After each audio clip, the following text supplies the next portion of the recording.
Hello and welcome everyone around the world for another exclusive presentation right here on Your Contact. For the very best in UFO Paranormal Talk Radio on the World Wide Web, you're locked into KGRAradio.com. It is time, as we do every Tuesday night at 8 p.m. Eastern, to bring you Grant Cameron and the Cameron Files.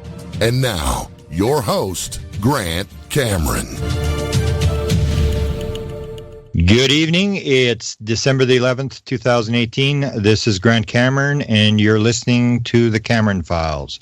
As always, I want to thank you for taking some of your valuable time to listen. Tonight, I am joined by a very good friend, Mr. Ray Hernandez from Miami, Florida.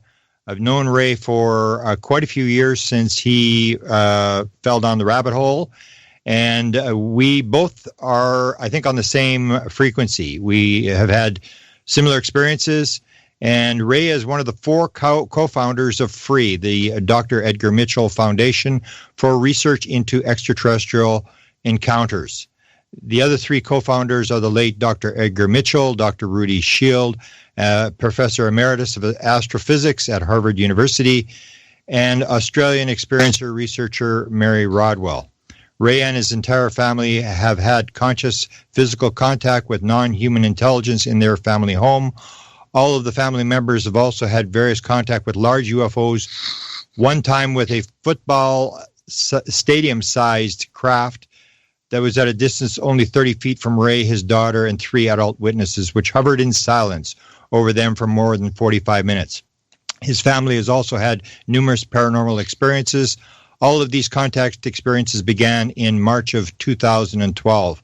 Before these experiences, Ray was ignorant of UFOs, ET, contact, and the paranormal, and he was an atheist and material rationalist, but is now a deeply spiritual person that has become completely transformed by his experiences. Ray is currently employed as an estate tax attorney with the U.S. Department of Treasury. He previously was an adjunct professor for 6 years at the at the New School for Social Research and the University of New York. Good evening, Ray, and thank you for coming. I'm looking very forward to the show because you and I think the same way, I think. Oh, thank you, Grant. Just a couple of corrections. Another co-founder of FREE was the late Apollo astronaut, Dr. Edgar Mitchell. And also where I taught was not was at the City University of New York. Okay, right. Yeah. You're right. Yeah. I'm stand corrected. And okay. So I'm at your service here, Grant. Yeah. Okay, let's basically, for the maybe 5 or 6 people who don't know what FREE is, can you explain how that all took place and what you're intending? And I heard you use a figure of 6,000 people. Is it that high now? Well, it's with all the different languages. In the English language survey, it was 4,200. And okay.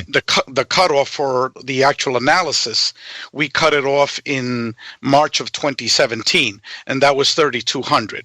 So the 6,000 is when you include the Spanish language, German, and Slovak. Okay, and these are what, experiencers who have interacted with the phenomena? Can you explain exactly what type of people we are talking about and what kind of survey they were given? Because a lot of people are given these little, 5-question surveys. Can you describe your survey and what you're actually were trying to achieve with it? Yeah, first of all, regarding the organization is an academic research institute. At one time, we had 20 PhD academics that were part of FREE, part of our board of directors, and advisors to FREE. And we have some of the world's leading lay researchers in the field as well. People like Mary Rodwell, Kathleen Martin, Barbara Lamb, Denise Stoner, Leo Sprinkle, et cetera, et cetera. So, these are the top-notch researchers that I've been working with, experiencers for many years. But we also had 4 PhD physicists. We had a neuroscientist, 5 PhD psychologists. We have an astrophysicist who's our executive director. And what our focus is not ufology. We are not a ufology organization. And I could talk a little bit more about that topic. We are an organization whose focus is trying to understand consciousness through the experiencer of individuals that have had contact with non-human intelligence via the contact modalities. And I'll just describe that and define it in a couple of minutes.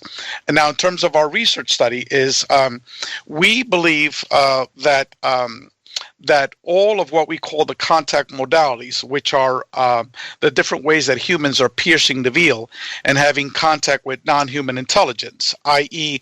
UFO contact, near-death experiences, out-of-body experiences, channeling, remote viewing, hallucinogenic journeys, communication with ghosts and spirits, with orbs, ESP, etc., that all of these phenomenon, which humanity now is studying them as separate phenomena, but in fact is actually all part of one interrelated phenomenon, and that the key to understanding this interrelationship is called consciousness.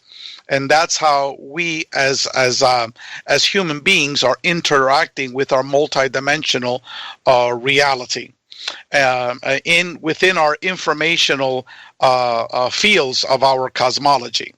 Now, in order to be able to undertake this study, we also believe that the key to understand this phenomenon and this interrelationship is the experiencers of these different phenomenology, of these different experiences.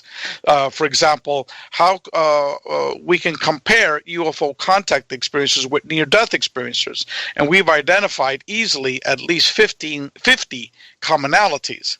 But that was after our research study, because for the UFO contact experiencer, there were never any previous comprehensive academic statistical research studies done over many countries. And we were the first one to do that. Now, our research study was comprised of 3 surveys, extensive surveys. 2 surveys were quantitative in nature, and it was 600 questions. We also had actually 700 questions once we had the 3 surveys. And then the phase 3, we contained 70 open-ended questions. And just to do the first 2 surveys, the quantitative surveys, it took individuals on the average of 5 hours to complete. And then for the open-ended questions, these 70 open-ended questions, it was multiple days.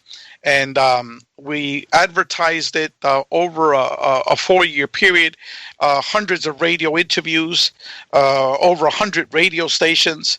On Facebook, we would advertise it on a weekly basis to over 500 Facebook sites. And we eventually wound up, and what I'm going to talk about now is just the English language survey, is 4,200 responses from over 125 countries to our surveys. And what we found out, the findings from our research study contradict much of what is circulating in ufology. Okay. Can you talk about, I wrote a book called Inspired, and that's where I came up with my sort of idea of the contact modalities, that it was basically all the same thing. You had an experience, and so I want to ask you first about your experience. You had an experience that sort of woke you up to the fact that we're parsing all this stuff and it's all the same thing. Can you talk about that experience? Surely. Previous to March of 2012, I had no knowledge nor interest in any of these things. I was someone that attended, Cornell for a master's, Berkeley for a PhD, and I was a tax attorney, total material rationalist, okay? And then in March of 2012, this energy being appeared in our living room, totally cured our dog, who we were going to be euthanizing later that afternoon. My wife disappeared and the dog disappeared. This energy being put me to sleep. And then 45 minutes later, when I woke up, my wife was dancing in the middle of the living room, saying the angels cured her, and our dog was running around the living room completely healed. So that was how this experience began. And then over the next 6 months, my wife had multiple paranormal experiences. She would call down UFOs. They would appear. One time she saw these 3 human-looking beings dressed in white monk's robes. And then my experiences started 6 months after this initial experience, and it was nonstop for the next 2 years, and pretty much they stopped after starting in January of 2014.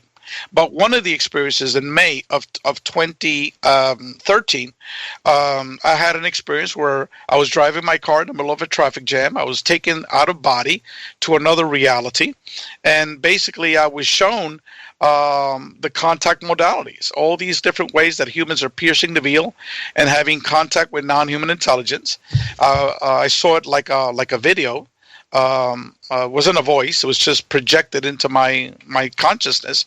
And then I was shown that humans are studying all of these phenomena as separate and distinct, but in fact it's all one phenomenon, and that humans, and that the key to understanding the interrelationship and how it's all interrelated is, humans are calling it consciousness. But in fact, what it is the very fabric of our reality, our informational reality. And then, and then after that, our organization got started within a 2-day period with Mary Rodwell, Dr. Rudy Shield, the astrophysicist from Harvard, and Dr. Edgar Mitchell, the Apollo 14 astronaut, and more importantly, the founder of the Institute for Noetic Sciences, who is the world's leading academic research institute on what is consciousness. And we were all put together within a 2-day period after this event. And again, you could ask Mary Rodwell, you could ask Rudy Shield whether what I'm telling you is a fact or not, and they will corroborate it. Okay, now we're up against, as you know, the materialistic paradigm where sort of just still controls science. Have you got any indications that since you had your sort of download experience, and since the foundation has begun, that we've made any progress? Or can you see scientists coming across to this idea that consciousness may be primary and not the material world? Well, certainly not within mainstream ufology. Mainstream ufology, and most of the people that go to these lecture circuits, they're all materialists. They really have little understanding of the consciousness aspect of this phenomenon, let alone the paranormal aspects of this phenomenon. In our second book, we are going to be having close to 20 academics that are going to be writing about this connection. Specifically, if I could sort of read out to you what we're going to be doing. Sure. We are trying to present different theories from authors in diverse fields: psychology, physics, astrophysics, medical doctors, neuroscience, philosophy, etc., that will explore this question. Is there a possible unification theory of the paranormal contact modalities? i.e., are all of the contact modalities interrelated? And then the thematic topic for the book is, what is the relationship between consciousness, our cosmology, and contact with non-human intelligence via the contact modalities, which I defined earlier were near-death experiences, out-of-body experiences, UFOs, remote viewing, ghosts and spirits, channeling, hallucinogenic journeys, ESP, telepathy, etc. So we have, if you can imagine, we have the father of near-death experiences, Raymond Moody, who's going to be working with us in both our book and in a documentary. We have Dr. Eben Alexander, a professor of neurosurgery at the Harvard Medical School, who had a profound near-death experience. We have Dr. Kenneth Ring, who, again, is one of the top 3 academics in this field, and he wrote an endorsement for our first book. Dr. Jeffrey Long, one of the few researchers that actually done sophisticated, comprehensive statistical studies of NDE experiencers and out-of-body experiencers. Okay, and then from the consciousness side, we are going to be having Dean Radin, Dr. Dean Radin, who's the lead science at the Institute for Noetic Sciences. He's working with us and also writing a chapter for our second book. We have Dr. Claude Swanson, PhD physicist, who wrote a book 20 years ago titled The Synchronized Universe, how all of the paranormal contact modalities can be explained, how all of the paranormal can be explained through possibly in consciousness through advanced quantum physics. Obviously, it cannot be. It cannot be explained. But the chapter that he's writing is how it can lead us closer to that unification theory. We've got Rudy Shield, a professor of astrophysics. We've got an article that Edgar wrote, who is his magnus opus on consciousness. That is going to be appearing in our book.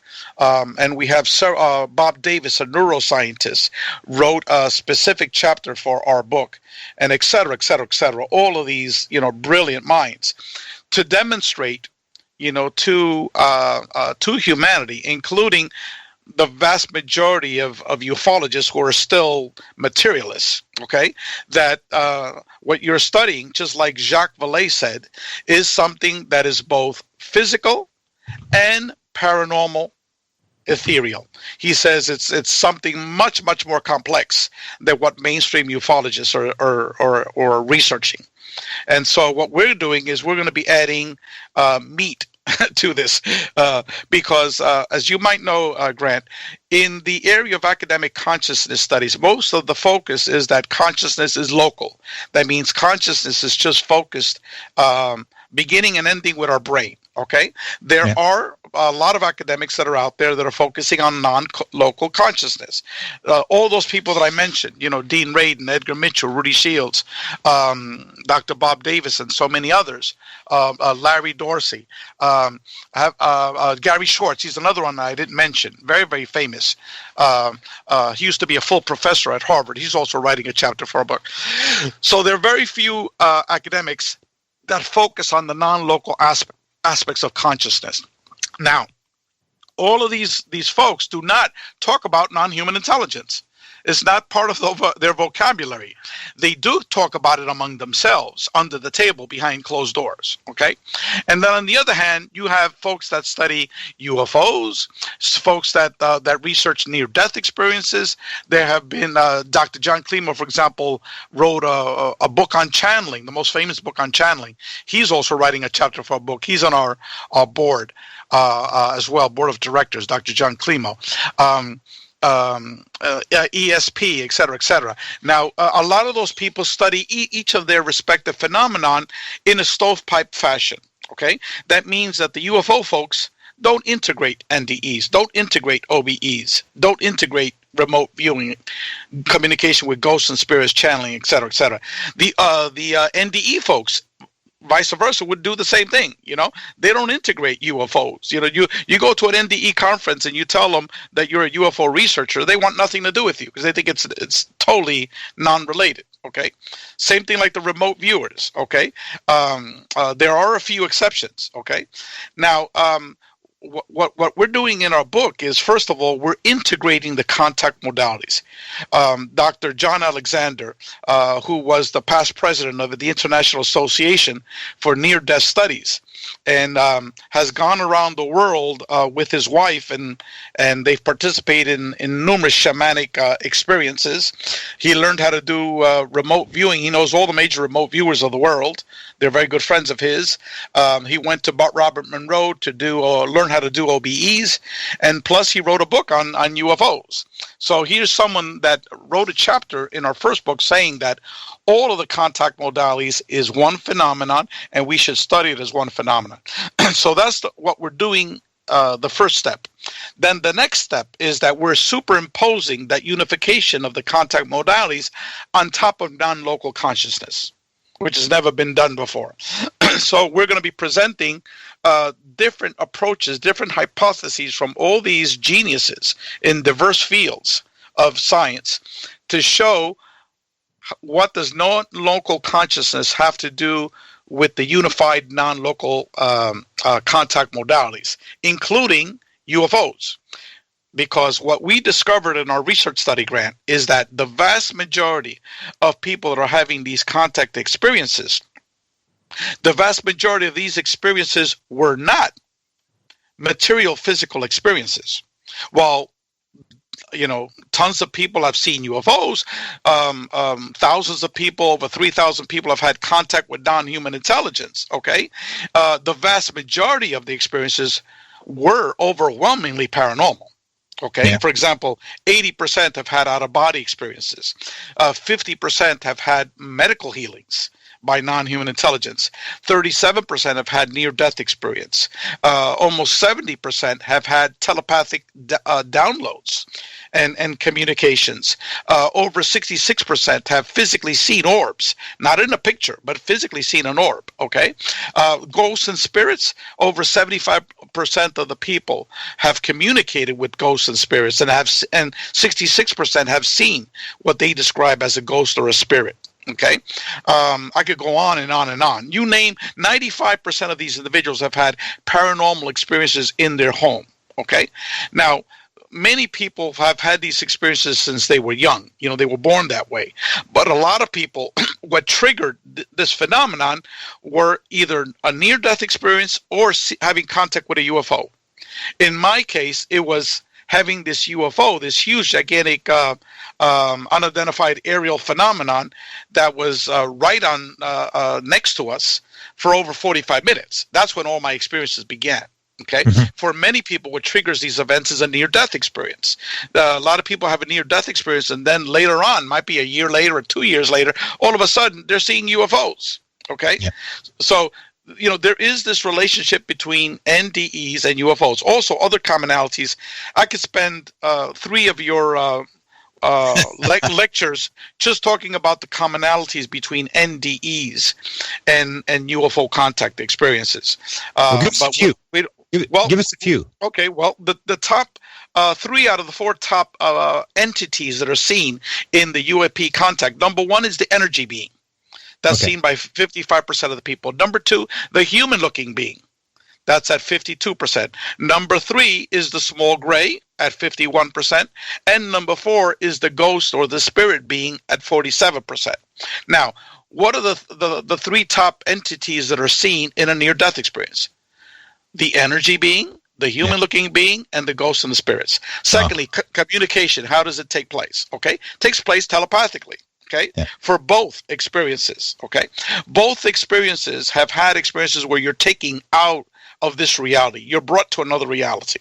Okay, we've had almost double the number of people that were brought to what we call a matrix reality than people that have had an abduction experience. Okay, we're talking about UFO contactees, people that have seen UFOs and have contact with non-human intelligence. Almost double the number have been brought to other matrix realities. Okay, well, that's the definition of a near-death experience. Okay, they're being brought to other matrix realities. In both of these experiences, there's manipulation of space-time. Okay. Total manipulation of space-time. Also, susceptibility to electronic devices. Dr. Bruce Grayson, a medical doctor, an emeritus professor at the medical school at the University of Virginia, one of the leading academics on near-death experiences. For over 25 years, he studied this. I heard him in a lecture talking about how so many NDE experiences, when they're walking under traffic lights, all of a sudden the light goes off, and then they go to the next traffic light. Then the one behind them goes back on again, and this one goes off. How many times have we heard that, Grant, from UFO contactees? Right. Okay, watches. Okay, watches all of a sudden not working. Computers, electronics malfunctioning. That was part of his lecture. Okay, and I'm like, what the hell? It's like what he's saying is he's talking about UFO contactees with so much of what he's saying. Okay, the other thing, you know how many people that have had NDEs have gone into Reiki healing? And for UFO contactee experiences, you know how many of them have gone into Reiki healing? Yeah. Okay. And, like a total transformation. Dr. Kenneth Ring's book, The Omega Project, which is a statistical study where he compared 85 people that had NDEs to 85 people that had UFO abduction experiences. Okay? Yeah. That's one of the few academic studies on UFO contactees. Okay? But his study was very, very limited to certain topic areas. One of those topic areas was, how do these people change? Okay? Well, we copied 60 of those questions of how these people changed. And guess what? I had the same, we wound up with the same numbers. 85% of these individuals, just like in his study, for both abductees and NDE experiences, okay, he found out that for both groups, 85% had a profound psychological profile, okay, transformation for the positive. we had the same exact finding. For example, all of a sudden, people didn't fear death, okay? They became much more spiritual. They were not concerned about material wealth, okay? They became more lovely to their more loving to their brethren, other human beings, family members. They became more ecological. They were more consciously aware of their reality. They did not fear death. I could go on and on and on. 60 questions, okay? Yeah. So that's one of the major findings of our academic research study. Number one is that the overwhelming number, we asked close to more than 20 questions on was it positive, negative, or neutral. We asked that question in multiple ways because depending how you ask a question, you get different responses, okay? Yeah. So, for example, we asked an experience, if you could stop your experiences, would you? Okay? 84% of these people said, no, keep it coming. Okay, yeah. So if this is so horrible, why did 84% say, look, keep it coming. I don't want it to stop, We also outright asked the question, was your experience positive, negative, or neutral? And what we had was like only 5% said it was negative, highly negative, It was like, I think it was maybe 10% or 15% said it was neutral, and the rest was that it was positive. Okay, then we also asked that question for specific types of beings. Okay, we had like 12 categories of different types of beings. Okay, every one of them was positive, okay, or neutral. The negative stuff, for example, the small grays, right? Only 11.5% of the more than 1,000 people that had contact with small grays. We're not talking about, about 10 or 12 or 15 people that had contact with small grays. We're talking over 1,000 people, okay? Only 11.5% said that their experiences were negative, were mainly negative. 60% of the experiences were neutral. Yeah. All the rest were positive, okay? And even the evil, dreaded reptilians, the ones that rape your wife and eat your baby, okay? All right? For the reptilians, only 22% said it was negative. Yeah. Again, the vast majority of these experiences were neutral. And then when in the open-ended questions we were asked to write out the details of their experiences, we reviewed the people that had experience with reptilians, okay? Yeah. Okay. The main reason why they answered, negative, for the few, the 22% that said it was mainly negative, was because they were scared shit out of them. Okay, yeah. They would see this entity that was like 8 feet tall, 400 to 500 pounds, highly muscular. It had a crocodile head with a long tail, and it appears right in front of them, and people are just traumatized. And most of the time is they would appear for a few seconds, or 15 seconds or something like that, and then they would disappear. That was the vast majority of these experiences, and it would leave the person traumatized. Yeah. It's not that the entity did anything, but yet what is circulating on the internet? Exactly. Yeah, I was going to ask you about that. Yeah. Is bullshit. Okay. Yeah. Because reptilians, we had, I think it was over 600 people that had reptilian experiences. We're talking about huge numbers. We're talking about people just in our English language survey. We're not even talking about the other languages, from over 125 countries. And what we found is when we did a statistical study of how the different geographic groups answered the questions, what we did is we grouped them into the United States, into Canada, into Great Britain, into mainland Europe, and then we had Australia and New Zealand combined. So it's 5 major geographic regions. And we looked at how they answered each question. There was like less than a 10% variability. Okay, so they were answering the same exact way to 600 questions. Okay, so these experiences were universal. Okay, and no one has ever done this. And the reason why we get so much feedback, negative feedback from this, is, oh, how could you say this? And all the things that I read on the internet and all the books that I read, they were all evil and horrible, that sort of thing. Well, we had close to 450 people that did have abduction related type of experiences, okay? And for the good many of these people, these experiences would start off being medically examined, which is a traumatizing experience, okay? But then, this is what ufology doesn't know, okay? Most of these people have had multiple experiences afterwards, okay? For the overwhelmingly majority, these experiences became more positive over time, okay? Where 70% of the people that had had an abduction experiences now call themselves contactees, not abductees. Okay, why? Because first time they remember, they're on a slab being examined. Okay, they can't move. They're totally traumatized.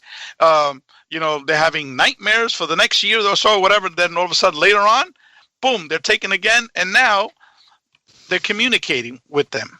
Okay, they're given a tour of the craft. Some of them are allowed to operate a craft. We had over almost 250 people that were allowed to operate the craft.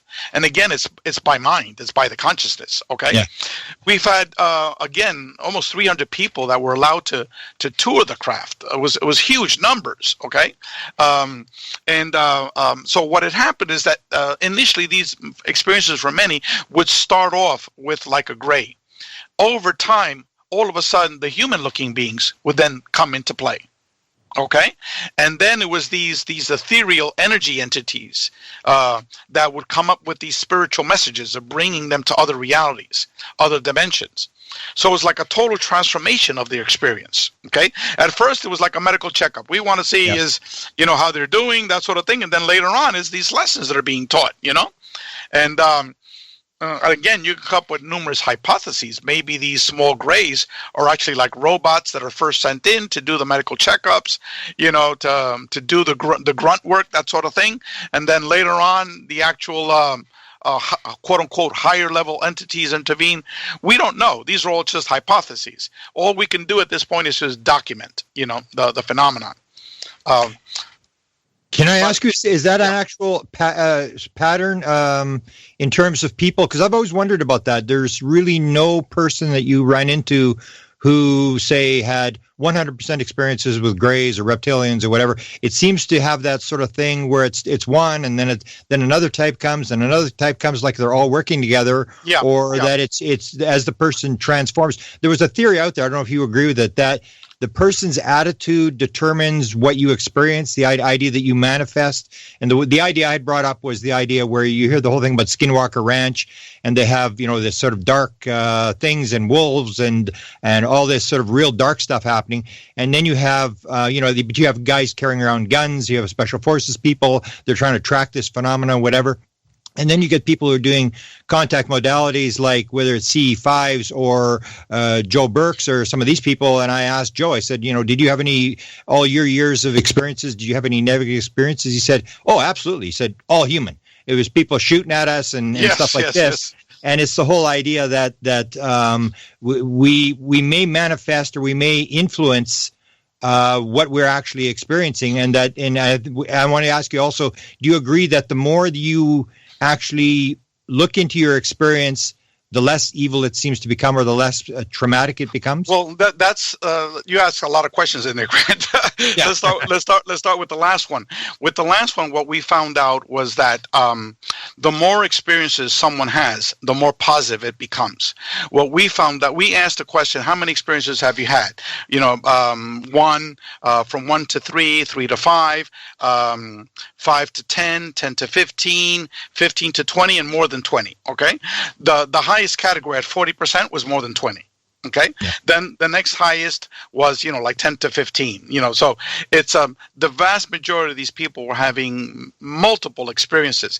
And then we asked the questions of the positivity, how they answered the positivity questions. And what we found out was that the more experiences you had, the more, you answered positive for these questions. Yeah. It's the people that had maybe one experience. All of a sudden, you have an experience with the gray that appeared in your bedside, or with you woke up paralyzed and a gray was checking you over, doing a medical exam on you, or a reptilian appeared right in front of you, and you were totally traumatized by that, and you only had that one experience. Okay, you have nothing else to go by. Those are the people that are going to answer the most negative. Okay, to just one experience, because as Dr. John Mack said, it's the ontological shock of that initial experience.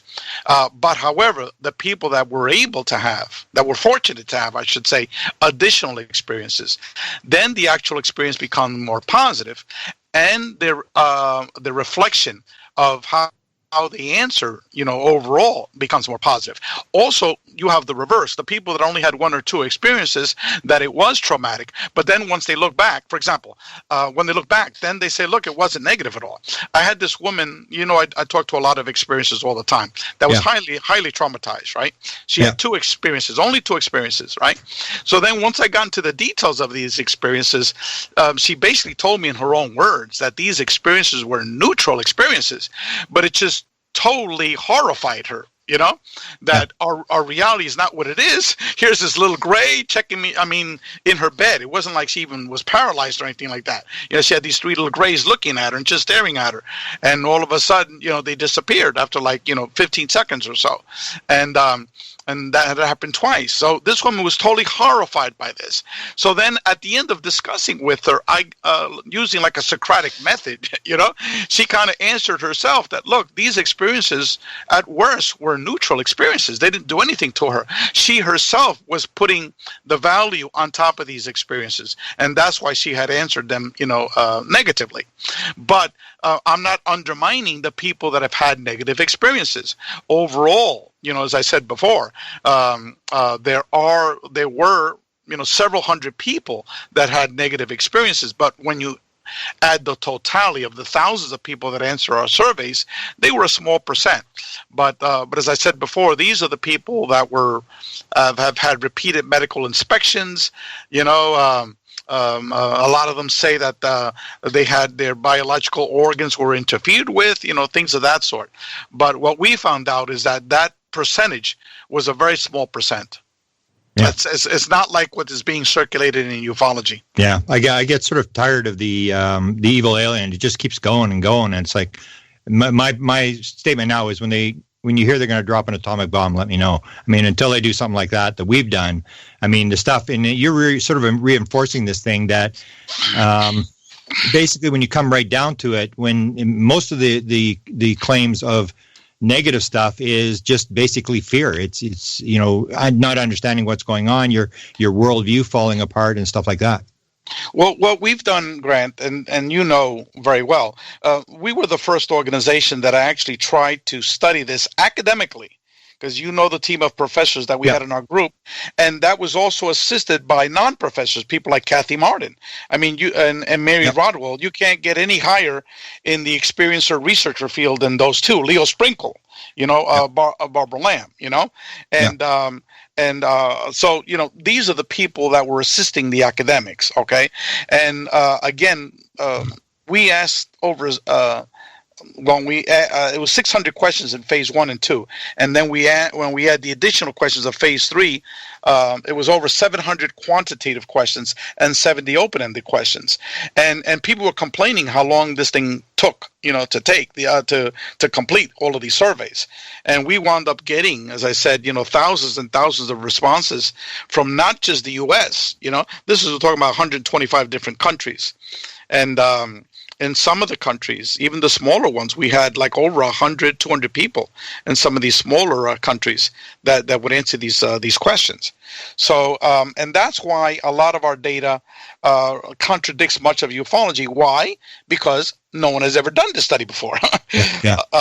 And we've had three major findings, if I could go over them really quickly. The first one I touched about was that overwhelmingly, an overwhelming number of contact experiencers were mainly positive. And again, depending on the question that was asked, was between 85 to 90%, depending on the question. And initially, 38% viewed their experiences mainly negative. So for 38, almost 4 out of 10, these people initially viewed their experiences as mainly negative. Okay? Horrible. But then later on, as I explained earlier, over time, it changed. Okay. Now, as I said before, almost double the number of people were brought to these matrix realities, like the Jodie Foster movie, Contact, than people that have had an abduction experience. Even the abductees, the people that stated they've had an abduction, 70% of them now call themselves contactees. Okay. Yeah. Now, the second major finding, as I said before, is that the contact experience is overwhelming not a physical material phenomenon. Instead, it is primarily a paranormal psychic phenomenon. And this is exactly what Dr. Jacques Vallée, what Dr. Alan Hynek, and Dr. John Mack hypothesized many, many years ago. The survivor that's still carrying on that mantle is Jacques Vallée. But again, Jacques Vallée will have nothing to do with materialist, the people known in our field as ufology. Okay. He's still analyzing his rocks and his metals, whatever. But he believes that this phenomenon is a multi-dimensional phenomenon. Is much, much more complex than what materialist ufologists are stating that they are. And I went over some of the data. And again, everyone, you could go to our website to actually review our data and download Chapter 1. Our website is consciousnessandcontact.org. Consciousnessandcontact.org. Okay. Now, the third major finding is that the contact experience is overwhelmingly a transformative experience for the positive.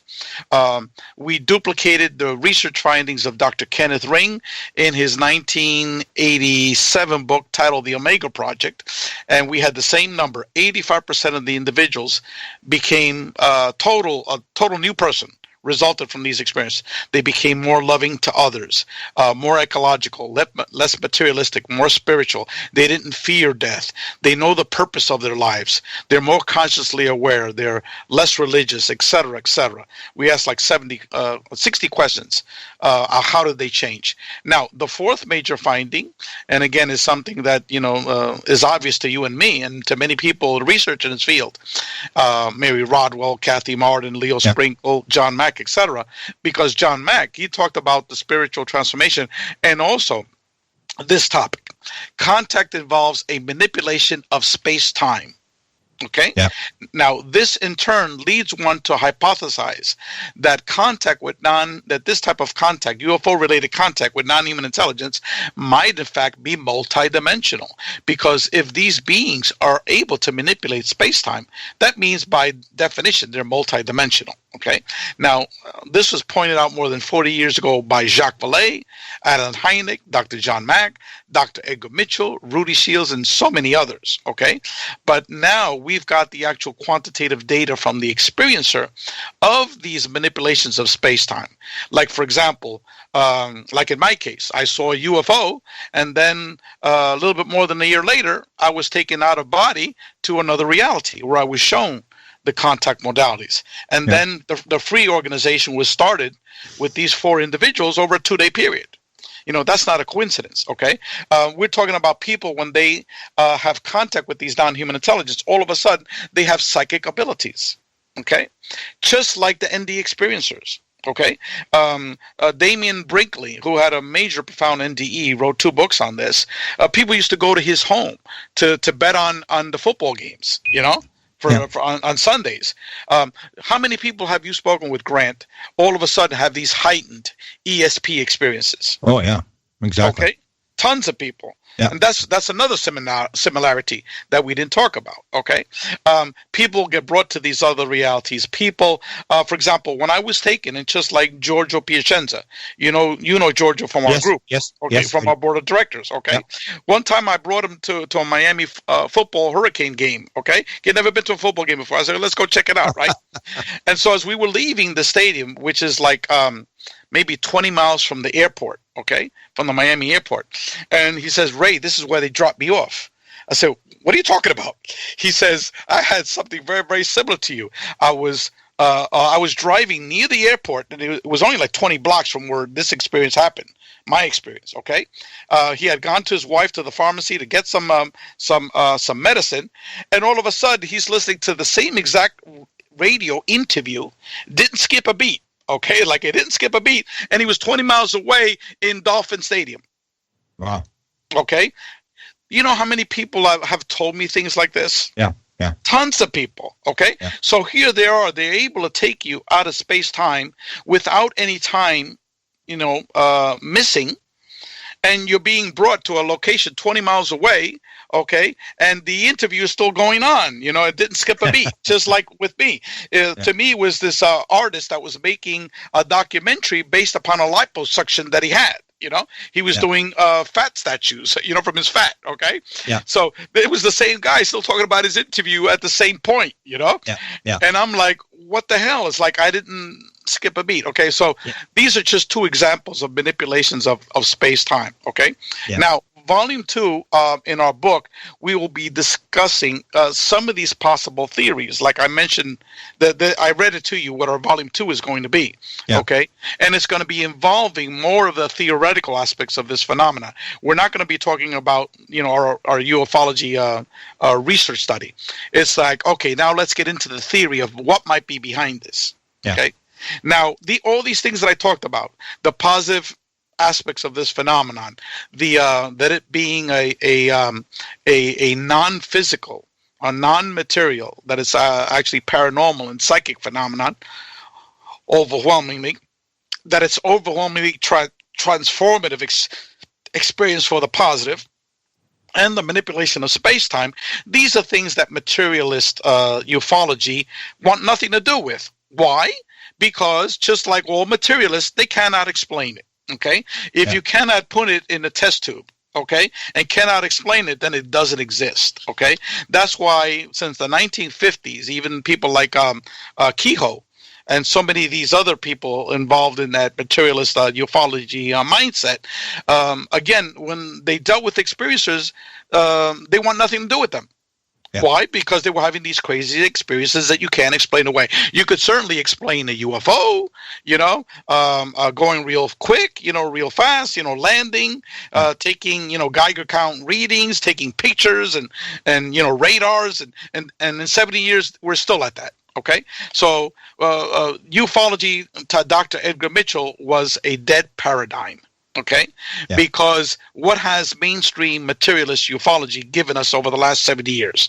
And what I argue is very little. Okay, now if Edgar Mitchell understood that the key to understanding the contact modalities and non-local consciousness was the experiencer.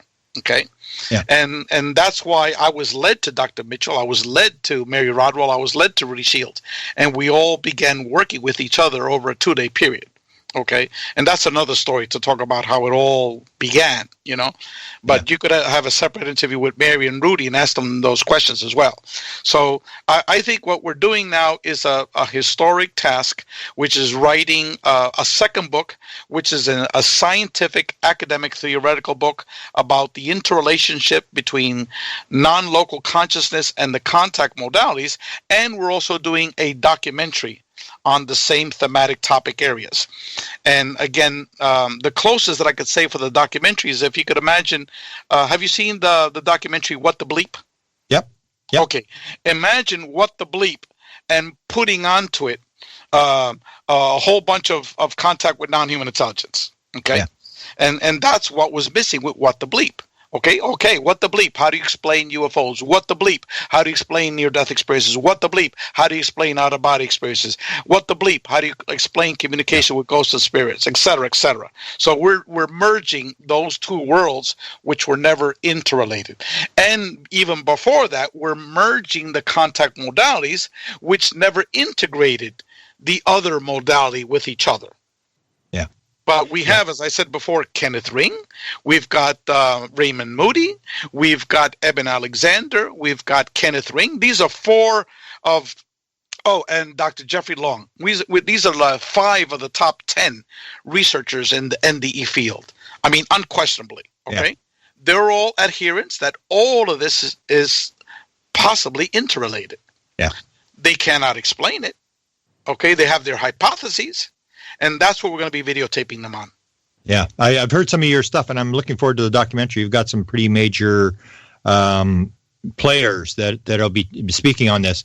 You mentioned these synchronistic type things where sort of the people show up at the right place and you're sort of being led. A couple of months ago, you and I were in LA, and you were talking to me about something. I knew about it, but I didn't know the word. You were talking about Aports. and you have these materialization things that sort of appear out of nowhere.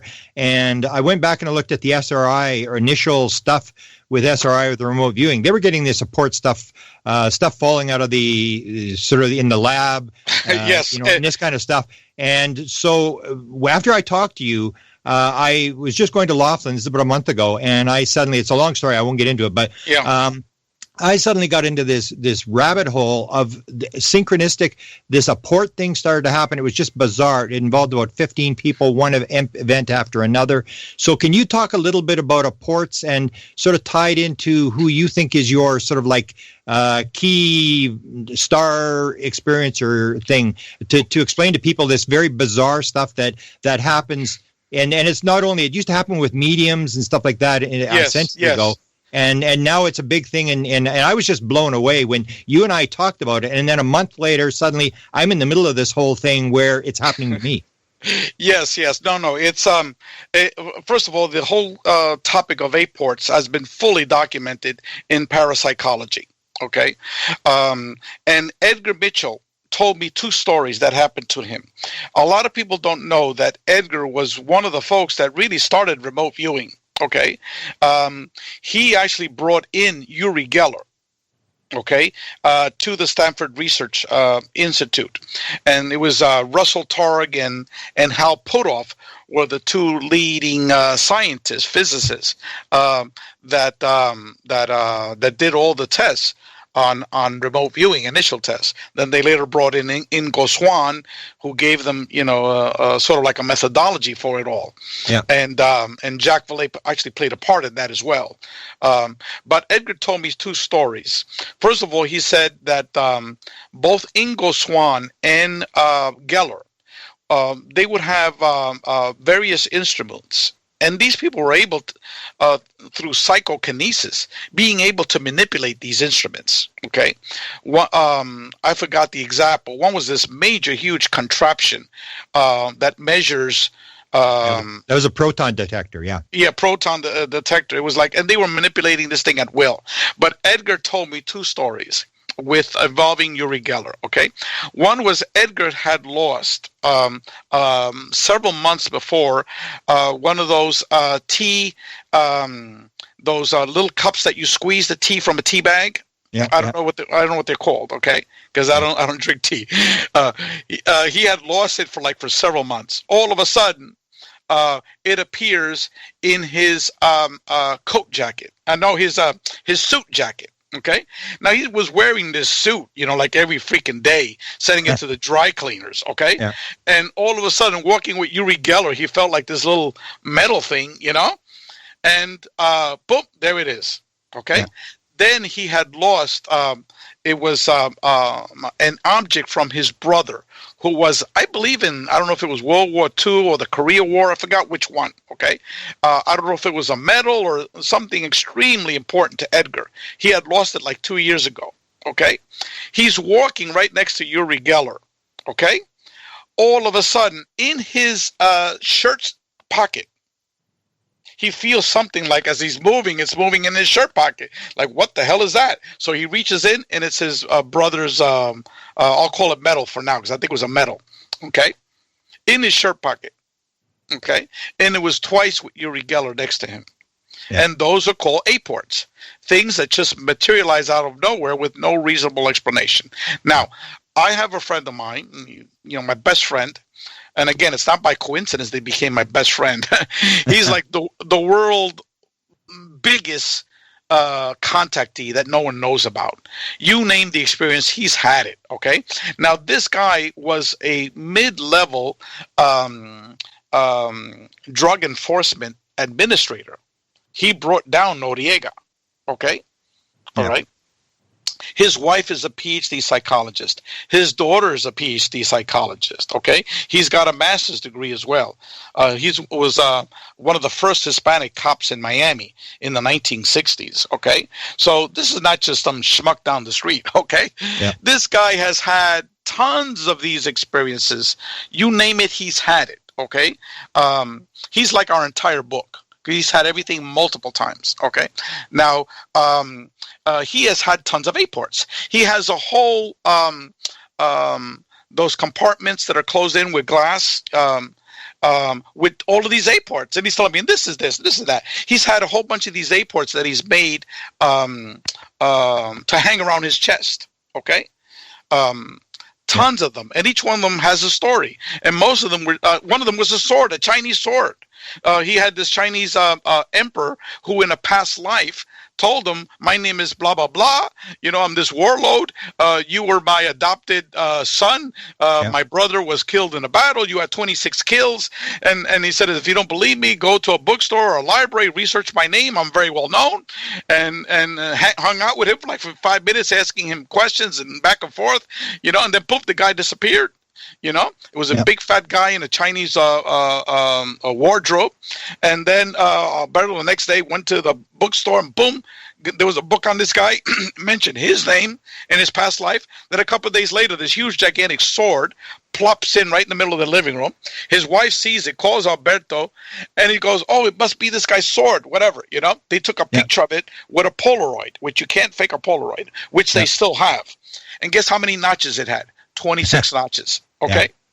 And then like 2 hours later, boom, it disappeared. And then a statue of this emperor in jade appears to Alberto, which he still has. Okay. Wow. So, I mean, he's got hundreds of these things, these Aports. Yeah. And then I began reading about them. And then I became known that in the whole field of parapsychology and the paranormal, there's lots of literature on Aports. Yeah, that it shows it. I think it sort of gives you an idea to people that this is way more bizarre than you think it is. It's really got nothing to do with nuts and bolts. Yeah. And we're basically out of time. So give us your website where people can contact, and give us the name of the book that's out right now. Yeah, the book now is titled Beyond UFOs: The Science of Consciousness and Contact with Non-Human Intelligence. You can get it via Amazon. You could read chapter 1 for free. It's almost 150 pages that you could read for free in our website. You can download it.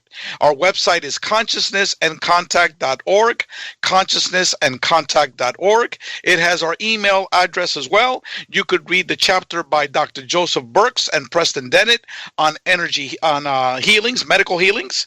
That chapter is there, and a couple of other chapters from our book. Lots of resources that has much of our data. Once again, consciousnessandcontact.org. Beautiful. Thank you, Ray. You're an absolute wealth of knowledge, and I appreciate all the work you've done. I don't think you really sleep. I really appreciate what you've done for ufology. Thank you. Thank you, Grant. Any rebroadcast or duplication of this program or program content without express written permission from Grant Cameron himself or the KGRA-DB is strictly prohibited. The Cameron Files, in direct cooperation with the internet website BeyondPresidentialUFO.com.